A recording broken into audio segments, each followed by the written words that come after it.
একটি 12-13 বছরের নিতান্ত বালক একদিন তার মায়ের সামনে তার এক বন্ধুকে কিছু খারাপ কথা বলে। মা তক্ষুনি সস্নেহ ধমকের সুরে তাকে বলেছিলেন, বাবা, তোমার জিহ্বাতে দেবী সরস্বতীর অধিষ্ঠান। অপরকে খারাপ কথা বলে সে স্থান অপবিত্র করো না। সরস্বতী যে বিদ্যা ও জ্ঞানের দেবী, সে স্থানকে অপবিত্র করা মানে দেবী সরস্বতীকে অবমাননা করা। সেই বালক পরবর্তীকালে জীবন সায়ান্নে উপনীত হয়ে বলেছিলেন, সেদিনের সে উপদেশ সরাসরি আমার মস্তিষ্কে ও হৃদয়ে প্রবেশ করেছিল এবং গত 7-8 দশক ধরে তা আমাকে প্রভাবিত করে রেখেছে। সেদিনের সেই বালক আর কেউ নন, পরবর্তীকালের স্বামী রঙ্গনাথানন্দজি মহারাজ, রামকৃষ্ণ মঠ ও রামকৃষ্ণ মিশনের ত্রয়োদশ সংঘাধ্যক্ষ। জীবনের অঙ্কুরোদ্গমের মুখে তার মা যেভাবে ছোট্ট বীজটির মধ্যে বিশাল মহিরুহ হয়ে ওঠার দিক নির্দেশ করেছিলেন, তা তার জীবনে মূর্ত হয়ে উঠেছিল প্রায় ঠিক সেইভাবেই। যথার্থই স্বামী রঙ্গনাথানন্দজির জিহ্বাতে ছিল সরস্বতী বা বাণীর অধিষ্ঠান। সে বলেই বলিয়ান হয়ে তিনি যেন ভারতবর্ষের সাংস্কৃতিক দূত হিসাবে সমগ্র পৃথিবীর এক প্রান্ত থেকে অন্য প্রান্তে বারবার ছুটে বেরিয়েছেন এদেশের সনাতন আধ্যাত্মিকতা, ধর্ম, দর্শন ও সংস্কৃতির প্রচারক এবং আধুনিক জীবনের প্রেক্ষাপটে রামকৃষ্ণ বিবেকানন্দের সুমহান বাণীর বার্তাবহ হয়ে। সে কাজে তিনি লব্ধ প্রতিষ্ঠ ও অত্যুচ্চ সম্মানের বিরল অধিকারী। নমস্কার, live stories with Soma YouTube চ্যানেলের সকল দর্শক শ্রোতা বন্ধুকে আমন্ত্রণ জানাই আমার আজকের ভিডিওটিতে। আমার আজকের ভিডিওটিতে থাকছে রামকৃষ্ণ মঠ ও রামকৃষ্ণ মিশনের ত্রয়োদশ সংঘাধ্যক্ষ স্বামী রঙ্গনাথানন্দজি মহারাজের সংক্ষিপ্ত জীবনী। কেরল প্রদেশের ছোট্ট গ্রাম ত্রিক্কুর, ত্রিশূর শহর থেকে মাত্র 10 কিলোমিটার দূর। সেই গ্রামের মধ্যে দিয়ে বয়ে চলেছে একটি নদী, নাম মানালি। সেই গ্রামেই 1908 খ্রিস্টাব্দের 15ই ডিসেম্বর শ্রী শ্রী মা সারদা দেবীর জন্মতিথিতে জন্মগ্রহণ করেন স্বামী রঙ্গনাথানন্দজি। পূর্বাশ্রমের নাম শঙ্করন মেনন, ডাকনাম কোচাপ্পান। বাবার নাম নীলকণ্ঠ শাস্ত্রী, একজন বেদজ্ঞ পণ্ডিত। মায়ের নাম লক্ষ্মীকুট্টি আম্মা। মধ্যবিত্ত পরিবার। মা বাবার 10টি সন্তানের মধ্যে শঙ্করন সপ্তম। ওপরে 6 ভাই, পরে ছোট একটি ভাই ও 2 বোন। শঙ্করনের জন্ম সম্বন্ধে বেশ মজার কাহিনী আছে। 6টি পুত্র সন্তানের পর মা বাবার বড় সাধ হলো একটি কন্যা সন্তানের। সে সময় তারা বেড়াতে গেছেন ব্যাঙ্গালোর। কাছেই শঙ্কর মঠ, নিত্য সেখানে গিয়ে দেবতার কাছে পুজো দেন তারা, কাতর প্রার্থনা জানান মনোবাসনা পূরণের। ক্রমে মা গর্ভবতী হন এবং আশ্চর্য ব্যাপার, আবার জন্ম দেন এক পুত্র সন্তানের। মা বাবার বিশ্বাস, ভগবান শঙ্করের ইচ্ছায় এবার তাদের পুত্র লাভ। অতএব পুত্রের নাম রাখেন শঙ্করন। অতি শৈশবেই শঙ্করন বাবার কোলে বসে পুরাণের কাহিনী মনোযোগ দিয়ে শুনত। রামায়ণ মহাভারতের অনেক ঘটনা শুনে শুনে মুখস্থ হয়ে গিয়েছিল। পরবর্তীকালে তার ছোট বোন জানিয়েছিলেন যে ছোটবেলায় যখন খেলার সাথীরা ঝগড়া বিবাদ করত, তখন শঙ্করন ধ্যানে বসে যেতেন এবং ধ্যান থেকে উঠেই ঝগড়া মিটিয়ে দিতেন। সকলে তার মীমাংসা মেনেও নিত। শঙ্করনের বয়স তখন প্রায় 15, 8ম শ্রেণীর ছাত্র। একদিন তার বন্ধু ত্রিশূর টাউন লাইব্রেরি থেকে একটি ইংরেজি বই এনে তাকে জিজ্ঞাসা করল, একটা বই পড়বে? সে বলল, হ্যাঁ পড়ব। বন্ধুটি শঙ্করনকে বইটি দিয়ে চলে গেল। বইটি ছিল শ্রী শ্রী রামকৃষ্ণ কথামৃতর ইংরাজি অনুবাদ। বইটি পড়তে আরম্ভ করেই সে তাতে একেবারে এত নিমগ্ন হয়ে গেল যে একটানা 100 পৃষ্ঠা পর্যন্ত না পড়ে থামতে পারল না। তৎক্ষণাৎ তার হৃদয়ে শ্রী শ্রী রামকৃষ্ণের প্রভাব এসে পড়ল প্রচণ্ডভাবে। সেই শুরু, এবং সেই প্রভাব তার জীবনে গভীরতা ও ব্যাপ্তি পেতে আরম্ভ করল। একে একে শঙ্করন পড়ে ফেলে 7 খণ্ডে স্বামীজির বাণী ও রচনা, complete works of Swami Vivekananda, 2 খণ্ডে গসপেল অফ শ্রী রামকৃষ্ণ, ভগিনী নিবেদিতার the master as I saw him. সেই সঙ্গে মুখস্থ করে ফেললেন শ্রী শ্রী মা সারদা দেবীর উদ্দেশ্যে বিরচিত স্বামী অভেদানন্দজির অনবদ্য স্তোত্র প্রকৃতিং পরমাম। এসবের দ্বারাই নির্দিষ্ট হয়ে গিয়েছিল শঙ্করনের ভবিষ্যৎ জীবনের রূপরেখা, যার মধ্যে ছিল ঈশ্বরকে ভালোবাসা এবং সেই সঙ্গে জাতি, ধর্ম, বর্ণ, লিঙ্গ নির্বিশেষে মানুষকে ভালোবাসা। সেটা 1924 সাল। শঙ্করনের বয়স প্রায় 16। রামকৃষ্ণ সংঘে যোগদানের সুযোগের অপেক্ষায়। 1926 সালে বিদ্যালয়ের শেষ পরীক্ষা হওয়ার পর একদিন মাদ্রাজ মঠে যোগদান করার ইচ্ছা প্রকাশ করে চিঠি পাঠায় শঙ্করন। জবাবে এক ব্রহ্মচারী লেখেন, এখানে জায়গা কম, মহীশূরে একটি নতুন কেন্দ্র স্থাপিত হয়েছে, সেখানে ব্রহ্মচারী দরকার, সুতরাং তুমি সেখানকার অধ্যক্ষ স্বামী সিদ্ধেশ্বরানন্দজিকে জানাও। যথারীতি সিদ্ধেশ্বরানন্দজিকে চিঠি লেখেন শঙ্করন। ইতিমধ্যে সিদ্ধেশ্বরানন্দজি অর্থাৎ গোপাল মহারাজ চলে এসেছেন ত্রিশূরে। সেখানে তার সঙ্গে সংঘে যোগদানের বিষয়ে কথাবার্তা হয়। একদিন সন্ধ্যায় শঙ্করন সিদ্ধেশ্বরানন্দজির সঙ্গে ঘর ছেড়ে বেরিয়ে পড়ে। পরের দিন সকালে তারা উটি শহরে এসে পৌঁছন। সেখানে শ্রী শ্রী রামকৃষ্ণের অন্তরঙ্গ সাক্ষাৎ শিষ্য স্বামী শিবানন্দজির সঙ্গে সাক্ষাৎ হয়। স্বামী সিদ্ধেশ্বরানন্দজি শঙ্করনকে মহাপুরুষজির কাছে নিয়ে গেলেন। সে মহাপুরুষজিকে ষষ্ঠাঙ্গ প্রণাম করল এবং শ্রী শ্রী রামকৃষ্ণের একজন পার্ষদের পূত সান্নিধ্যে আসার সৌভাগ্য লাভ করে নিজেকে ধন্য ও কৃতার্থ বোধ করল। উটিতে তারা 1 সপ্তাহ ছিলেন। উটিতে থাকাকালীন পঞ্চম দিবসে অর্থাৎ 1926 সালের 30শে জুন মহাপুরুষজির কাছ থেকে তার মন্ত্রদীক্ষা গ্রহণের সব বন্দোবস্ত করলেন স্বামী সিদ্ধেশ্বরানন্দজি। পরবর্তী ঘটনা মহারাজের নিজের ভাষায় শুনুন। মহাপুরুষজি একটি প্রকোষ্ঠে একখানা কার্পেটে উপবিষ্ট ছিলেন। আমি সেখানে প্রবেশ করে মহাপুরুষজিকে ষষ্ঠাঙ্গে প্রণাম করলাম। তিনি তার বাম পার্শ্বে একখানা আসনে বসতে আমাকে ইঙ্গিত করলেন। আসনে বসে মহাপুরুষজির নিকট আধ্যাত্মিক উপদেশ গ্রহণ করার সময় আমার বাল্যকালীন একটি স্মৃতি অতি আশ্চর্য রূপে হুবহু মনে জাগল। আমি দেখলাম আমার সেই বাল্যকালের স্বপ্নটি বাস্তব জগতে পুনরভিনীত হচ্ছে। আমি একটা পাহাড়ে উঠছি, সেখান থেকে এক সৌম্য মূর্তি বর্ষিয়ান পুরুষের বেশধারী শিবের সান্নিধ্যে উপনীত হয়ে তার বাম পার্শ্বে উপবেশন করছি।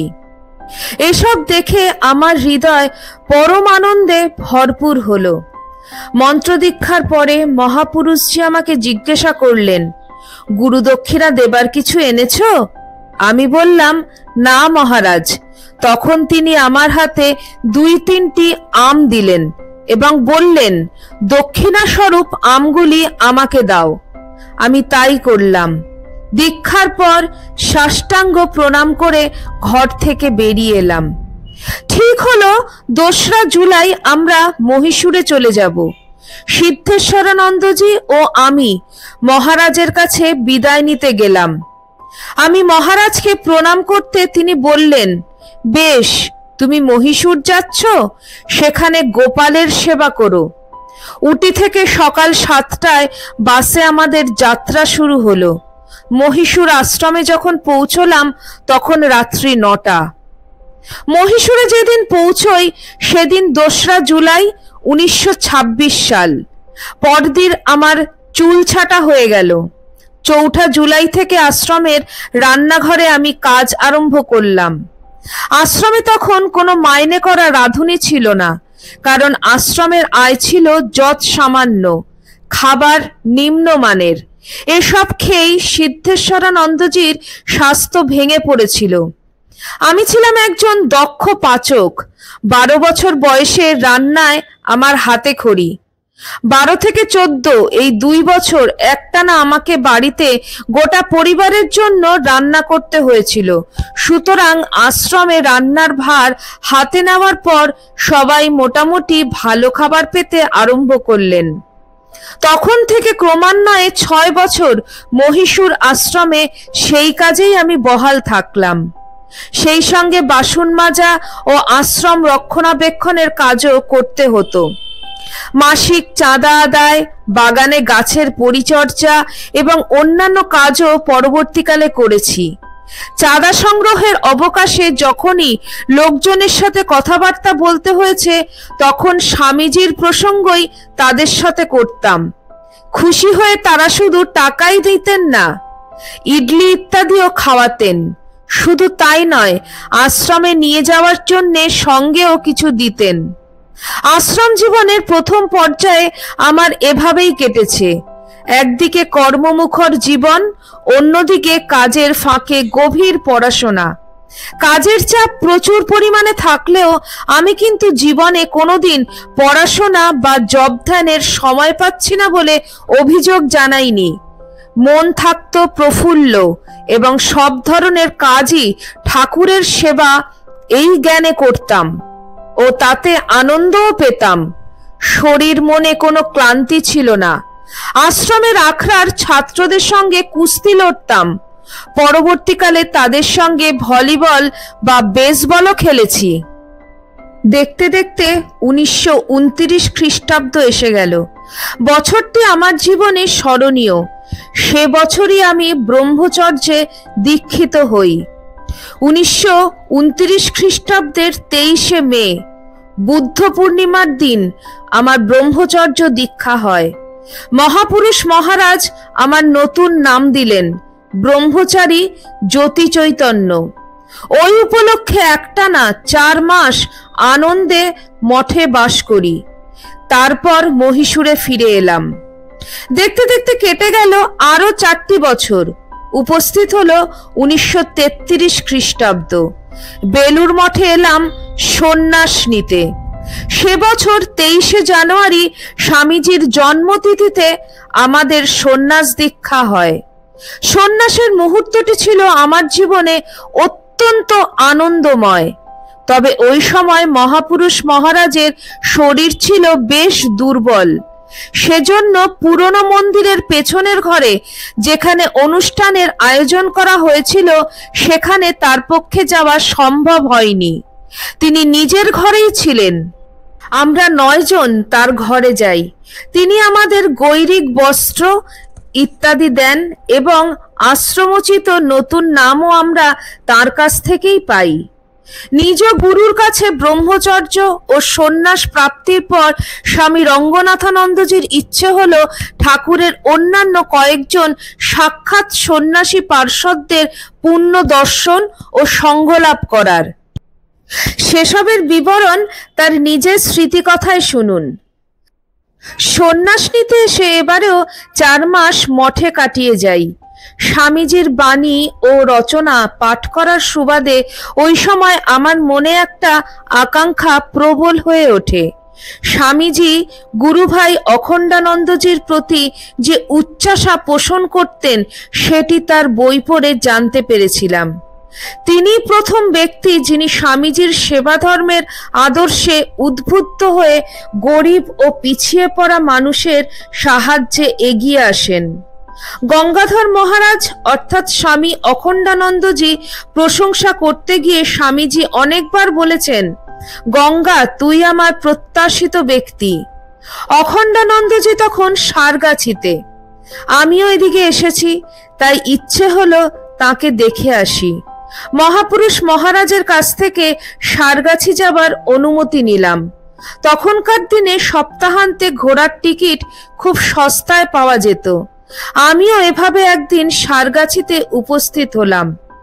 আশ্রমে গিয়ে অখণ্ডানন্দজিকে প্রণাম করলাম এবং কি ইচ্ছে নিয়ে এসেছি তাও তাকে বললাম। সারগাছিতে আমি নবাগত, বয়সেও নবীন, বড়জোর 24-25 বছর হবে, কিন্তু মহারাজ আমার এমন সমাদর আরম্ভ করলেন যে আমি যেন এক অতি সম্মানিত অতিথি। আমার জন্য সুন্দর কাপ প্লেট, বিশেষ ধরনের কেটলি ইত্যাদি সব ব্যবস্থা করে দিলেন। এভাবেই কেটে গেল 2 দিন। যাওয়ার সময় এগিয়ে এলো। আমি মহারাজকে অনুরোধ করলাম, মহারাজ, আপনি এই ঝোপ জঙ্গলে বাস করছেন, শ্রী শ্রী ঠাকুরের সন্তান আপনি, কত ভক্ত আপনাকে দর্শন করবার জন্য মঠে আসেন। আপনি মঠে থাকলে খুব ভালো হতো। মহারাজ, আপনি মঠে চলে আসুন, তাহলে আমরা আপনার সান্নিধ্যে থাকার সুযোগ পাব। এরপর মহারাজের কাছ থেকে বিদায় নিয়ে রেল স্টেশনে যাওয়ার জন্য প্রস্তুত হলাম। আমি অখণ্ডানন্দজির ঘরে ঢুকে প্রণাম করে বললাম, আমি বিভিন্ন ধরনের মানুষ, বিশেষত যুবকদের মধ্যে কাজ করছি। আশীর্বাদ করুন যাতে স্বামীজির যন্ত্রস্বরূপ হয়ে যুবকদের তার আদর্শে অনুপ্রাণিত করতে পারি। আমি নিশ্চিত যে আপনার আশীর্বাদ থাকলে এই কাজে আমি সফল হবই। আমি স্বামীজিকে দেখিনি, আপনাকে দর্শন করার সৌভাগ্য আমার হয়েছে।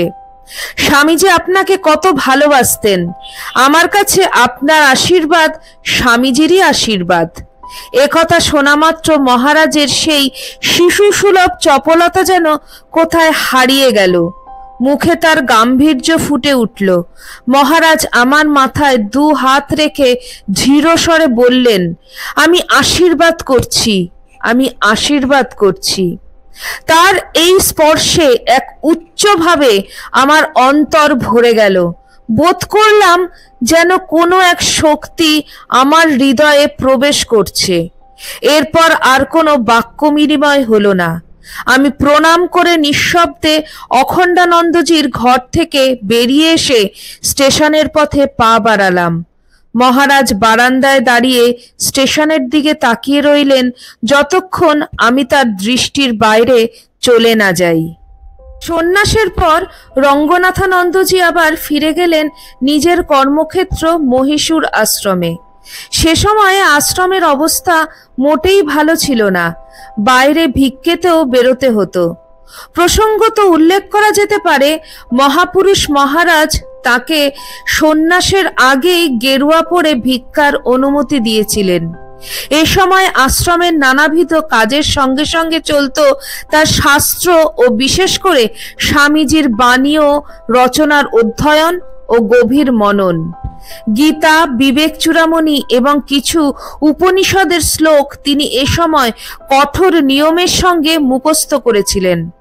এ সময় যোগাসনে পারদর্শী একজন ব্যক্তির কাছে যোগাসনের পাঠ নেন এবং সে অভ্যাস চিরদিন অটুট রেখেছিলেন।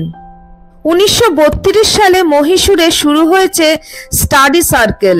সেখানে অন্যান্য সন্ন্যাসী পড়ুয়াদের মধ্যে তিনিও যোগদান করতেন, যদিও তিনি তখন ব্রহ্মচারী জ্যোতি চৈতন্য। অন্যান্য সহপাঠীদের মধ্যে ছিলেন স্বামী ভূতেশানন্দজি, স্বামী বিমক্তানন্দজি, স্বামী সিদ্ধেশ্বরানন্দজি, স্বামী তপস্যানন্দজি প্রমুখ। মহীশূর আশ্রমে স্কুল ও কলেজের ছাত্রদের জন্য যে ছাত্রাবাস ছিল তার তত্ত্বাবধান তিনিই করতেন। ছাত্রদের সঙ্গে খেলাধুলা, সাঁতার, জিমন্যাস্টিক, কুস্তি, ভলিবল খেলা চলত। আর কথায় কথায় ছাত্রদের মধ্যে স্বামীজির কথা আলোচনা ও তাদের ত্যাগ ও সেবার আদর্শে উদ্বুদ্ধ করার চেষ্টা চলত। মহীশূর পর্বে তার স্মৃতিধন্য সামান্য বিবরণ। 1932 থেকে 1934 সাল পর্যন্ত মহীশূর আশ্রমে থাকাকালীন আমি তখনকার একটি জনপ্রিয় গ্রন্থ পড়তে খুব ভালোবাসতাম। গ্রন্থটির নাম character and the conduct of life. লেখক হার্ভার্ড বিশ্ববিদ্যালয়ের প্রফেসর উইলিয়াম ম্যাকডুগাল। গ্রন্থটির একটি কথা আমাকে খুব আকর্ষণ করেছিল এবং সেটি আমি পরবর্তীকালে আমার নবীন প্রজন্মের কাছে বক্তৃতায় বহুবার বলেছি। সেটি এই: অল্প বয়সীরা চায় প্রশংসা পেতে, কিন্তু তার চেয়ে ভালো হলো প্রশংসনীয় হয়ে ওঠা। রামকৃষ্ণ সংঘে যোগ দেওয়ার পর আমি যেসব সেবাকর্মে নিযুক্ত ছিলাম তাদের মধ্যে একটি ছিল জেলবন্দি আসামিদের কাছে ভাষণ দেওয়া। এটা প্রথম শুরু হয়েছিল 1933-1934-এ মহীশূর জেলে। সেখানে জনাকুরি বন্দি আসতো। তারপর শুরু হলো ব্যাঙ্গালোর জেলে। স্বামী বিবেকানন্দের শিষ্য স্বামী সোমানন্দ এই কার্যের সূত্রপাত করেছিলেন অনেক বছর আগে, তখনকার মহীশূর সরকারের আহ্বানে। জেলের মধ্যে শ্রী শ্রী রামকৃষ্ণের একটি ছোট মন্দির ছিল এবং পুজোর জন্য সামান্য কিছু অর্থ মঞ্জুর করা হয়েছিল। এরপর বিভিন্ন জায়গায় বিভিন্ন সেবামূলক কাজের পর 1961 সালে রঙ্গনাথানন্দজি রামকৃষ্ণ মঠের ওছি ও রামকৃষ্ণ মিশনের পরিচালন সমিতির সদস্য নির্বাচিত হন। এপ্রিল 1962 থেকে 1967 সালের নভেম্বর মাস পর্যন্ত তিনি Ramakrishna mission institute of culture গোলপার্কের সম্পাদক এবং সেই সঙ্গে সংশ্লিষ্ট school of humanistic and cultural স্টাডিজের নির্দেশক ও তার মাসিক মুখপত্রের সম্পাদনার দায়িত্ব অত্যন্ত যোগ্যতার সঙ্গে পালন করেন। 1973 থেকে 1993 পর্যন্ত মহারাজ ছিলেন রামকৃষ্ণ মঠ হায়দ্রাবাদের অধ্যক্ষ। সেখানে অন্ধ্রপ্রদেশ সরকার প্রদত্ত 8 একর জমির ওপর তিনি গড়ে তুলেছিলেন Vivekananda institute of education and culture, Vivekananda স্বাস্থ্য কেন্দ্র এবং শ্রী শ্রী রামকৃষ্ণদেবের মন্দির। অন্ধ্রপ্রদেশের বিভিন্ন গ্রামে গ্রামীণ উন্নয়ন কর্মসূচিগুলিও তিনি রূপায়িত করেন। হায়দ্রাবাদ মঠে থাকাকালীন রঙ্গনাথানন্দজির জীবনের অন্যতম গুরুত্বপূর্ণ ঘটনা হল 1 এপ্রিল 1989-এ রামকৃষ্ণ মঠ ও রামকৃষ্ণ মিশনের অন্যতম সহাধ্যক্ষ নির্বাচিত হওয়া। শুরু হয় তার জীবনের এক নতুন অধ্যায়। সহাধ্যক্ষ রূপে দীক্ষাদানের গুরুদায়িত্ব পালনের মাধ্যমে অগণিত নরনারী তাদের জীবনে পেল আলো, আনন্দ ও শান্তির দিশা। কিন্তু আশ্চর্যের বিষয়, মহারাজ দীক্ষাদান করতে যেন কিছুতেই আগ্রহ প্রকাশ করছেন না। এ সময় মঠের কর্তৃপক্ষের প্রবীণ 2-1 সন্ন্যাসী পূজ্যপাদ মহারাজকে দীক্ষাদান শুরু করতে অনুরোধ জানান। তারা বলেন, আপনাকে দীক্ষা দিতে হবে। মহারাজ বললেন, ঠাকুরের নামই তো সারা জীবন প্রচার করছি, এই তো দীক্ষা, আবার কি দীক্ষা দিতে হবে? তখন তারা বলেন, না মহারাজ, আনুষ্ঠানিক দীক্ষা দিতে হবে। ঘটনাচক্রে মহারাজ তখন অসুস্থ হয়ে বেলুর মঠের আরোগ্য ভবনে রয়েছেন। সেখানে একটি বাংলা কথামৃত চেয়ে নিয়ে খুব পড়ছেন। মনে হলো তার মনে একটা পরিবর্তন এলো। উপাসনা পদ্ধতি তৈরির দায়িত্ব দিলেন উপযুক্ত এক সন্ন্যাসীকে। এর মধ্যে বেশ কিছু ভক্তের আবেদনপত্র জমা পড়েছে। সেগুলি নিয়ে তার ভাবী সচিব তাকে দেখাতেই তিনি ভক্তদের সাক্ষাৎকার নিতে চাইলেন। তাদের মধ্যে অধিকাংশ মহিলা ভক্ত এবং তাকে হাসপাতালে সেবা করেছেন এরকম কিছু নার্সও আছেন। সাক্ষাৎকারে তাদের ব্যাকুলতা ও আন্তরিকতা লক্ষ্য করে মহারাজ খুবই খুশি হলেন। সচিবকে দিন নির্দিষ্ট করতে বললেন।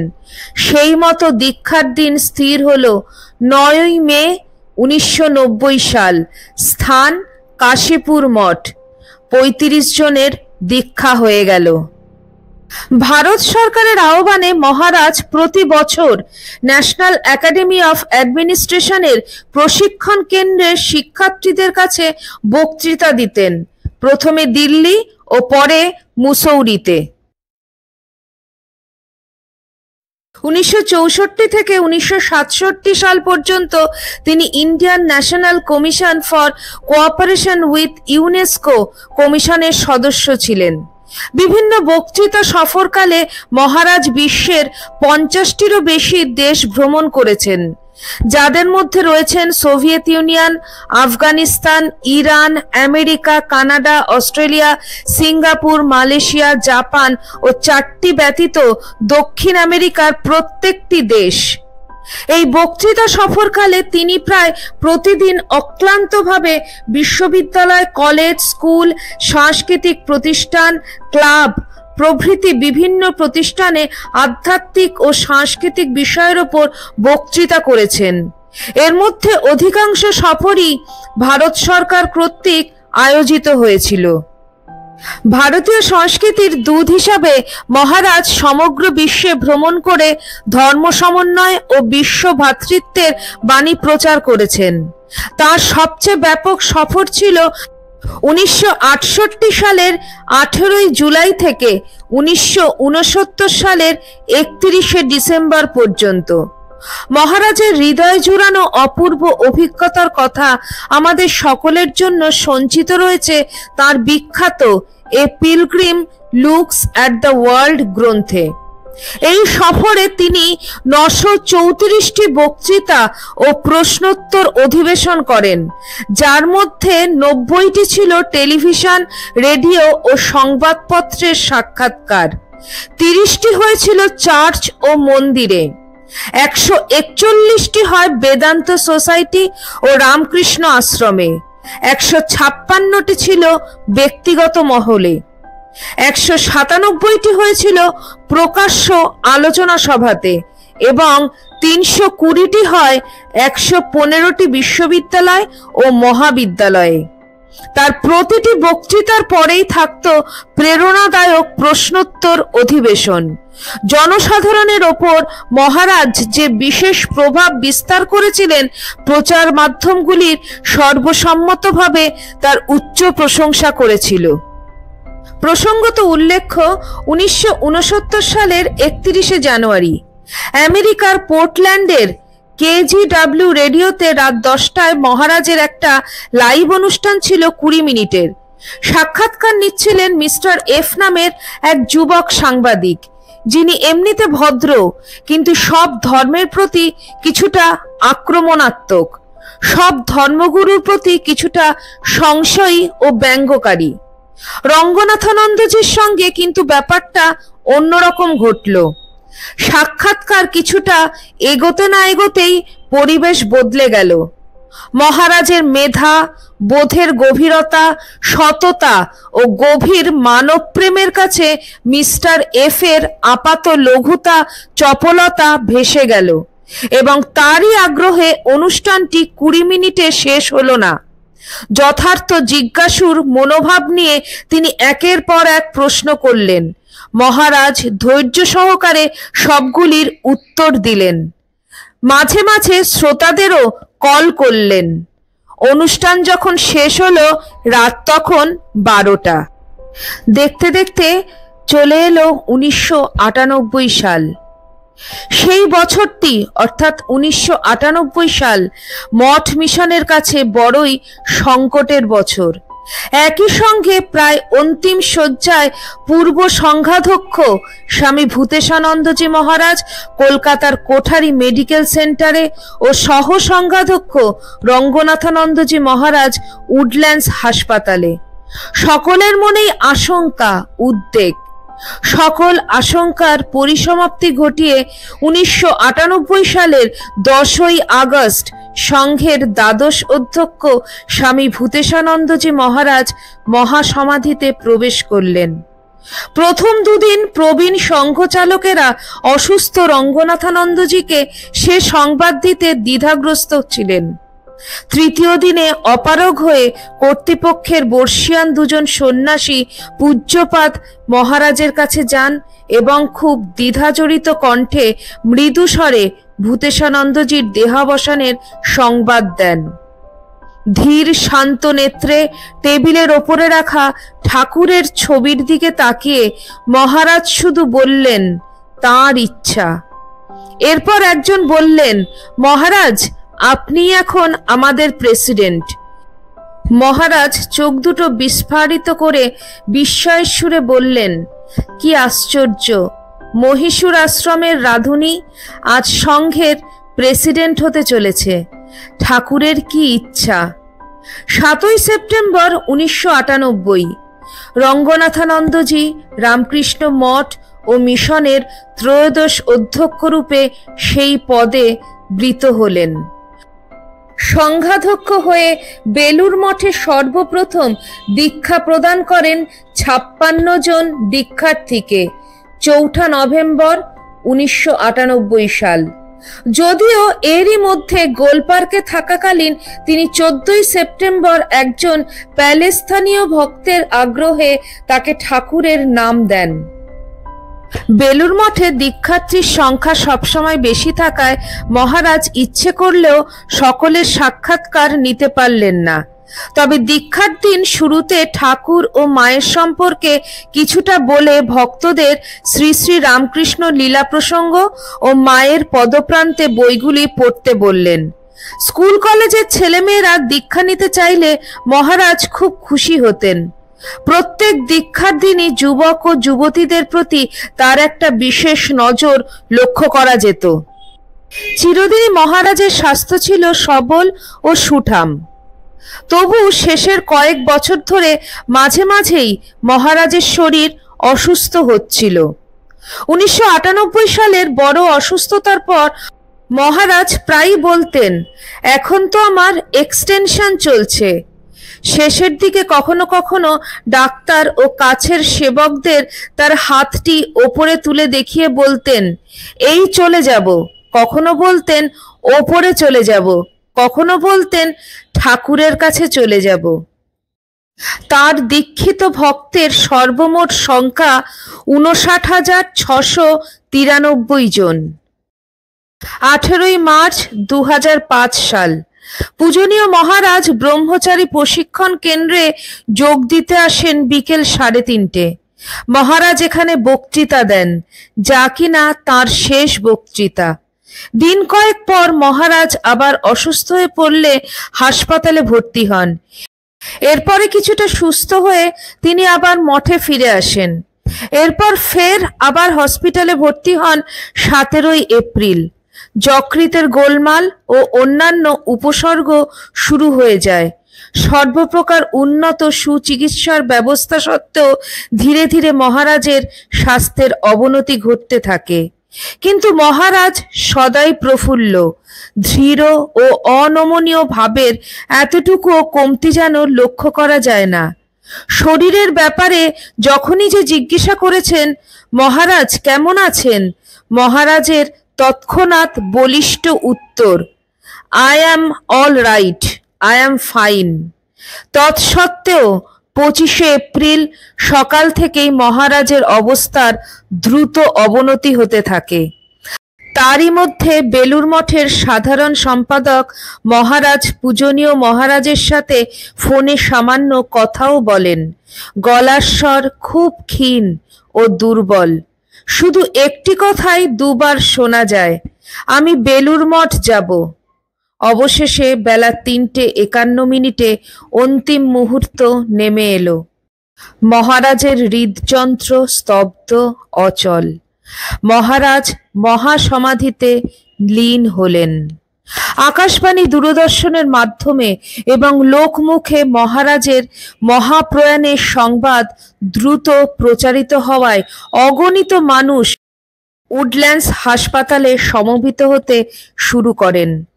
সন্ধে 6:37 মহারাজের দেহ বেলুর মঠে নিয়ে এসে সংস্কৃতি ভবনের প্রেক্ষাগৃহে সকলের দর্শনের জন্য শায়িত রাখা হয়।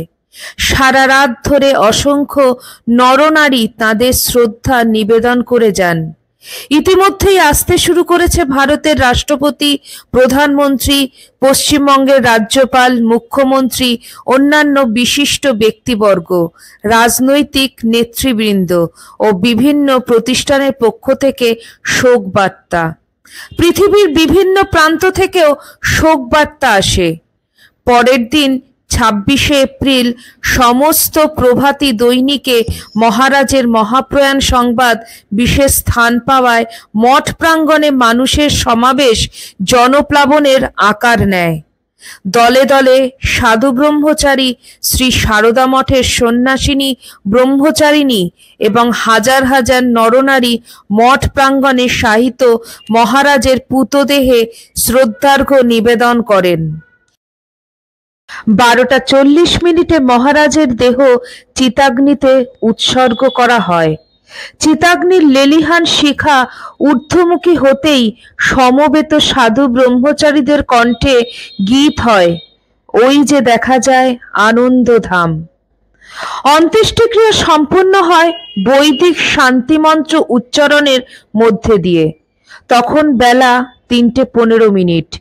স্বামী রঙ্গনাথানন্দজি তার নশ্বর দেহ ত্যাগ করে চলে গেলেন, কিন্তু রেখে গেলেন মহিমাময় শ্রীরামকৃষ্ণ স্বামী বিবেকানন্দের ভাবাদর্শে যাপিত একটি অনন্য অনুপম জীবন, যা শুধু সাধু ব্রহ্মচারী তথা ত্যাগীদেরই অনুপ্রেরণামূলক নয়, বিশ্বের সমগ্র স্তরের মানুষের কাছে আত্মশক্তি বিকাশের এবং উদ্দীপনা লাভের এক আদর্শ মূর্ত বিগ্রহ।